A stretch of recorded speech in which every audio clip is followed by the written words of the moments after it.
அப்பாவும் அம்மாவும் இன்றைக்கி சீக்கிரமாக வேலைக்கு போகணுங்கிறதுக்காக அம்மா காலையில் 4:30 மணிக்கே எழுந்து சமைக்க ஆரம்பிச்சிட்டாங்க.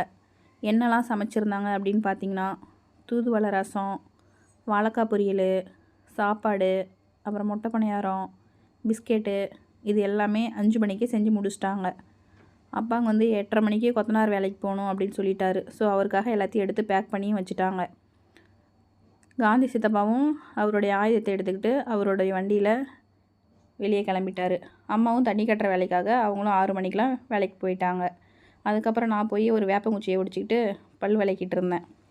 சரி, அப்பாங்க என்ன பண்ணுறாரு அப்படின்னு பார்த்தா, அப்பாங்க வந்து வேலைக்கு போகிறதுக்கு முன்னாடியே பில்லெல்லாம் அறுத்து ஆட்டுக்கு போட்டுட்டு போங்க அப்படின்னு அம்மா சொல்லிட்டு போயிருந்தாங்க. ஏன்னா வெயில் அதிகமாக அடிக்குது இல்லையா, அதனால் ஆட்டெல்லாம் பிடிச்சி வெயிலில் கட்ட முடியல. ஸோ அதுக்காக அவர் பில்லு அறுத்துக்கிட்டு இருந்தார்.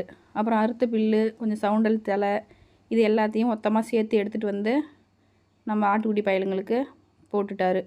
அவர் போட்டுட்டு அவருடைய பர்சனல் ஒர்க் எல்லாத்தையும் ஒவ்வொன்றா பண்ண ஆரம்பிச்சிட்டு இருந்தார். நான் இந்த கேப்பில் வெயில் அதிகமாக இருக்கிறதுனால நான் என்ன பண்ணலான்னு யோசிச்சுட்டு இருந்தேன். நேற்று அப்புறம் தான் மறந்து போயிட்டு நேற்று மெத்தையில் காய வச்ச தேங்காய் பருப்பு இருக்கிறதையும் மறந்துட்டேன். சரி, அதை போய் பார்க்கலாம் அப்படின்னு போயிட்டு அதெல்லாம் இருக்கா இல்லையான்னு பார்த்தா அங்கேயே தான் இருந்தது. சரி, ஒரு கிளறி விடுவோம் அப்படின்னு சொல்லிட்டு கிளறி வச்சுட்டு வந்தால் அப்பா சாப்பிட்டு முடிச்சுட்டு அவருடைய டெய்லி பேக்கில் அவருடைய திங்ஸ் எல்லாமே எடுத்து வச்சுட்டு கொஞ்சம் செல்ஃப் குரூமிங் பண்ணிவிட்டு கிளம்பிட்டார். இன்றைக்கி பஸ்ஸில் தான் போகணும் அப்படிங்கிறதுக்காக அவருடைய வெஹிக்கிளை பார்க் பண்ணிவிட்டு 8:30 மணிக்கு வெளியே போயிட்டார்.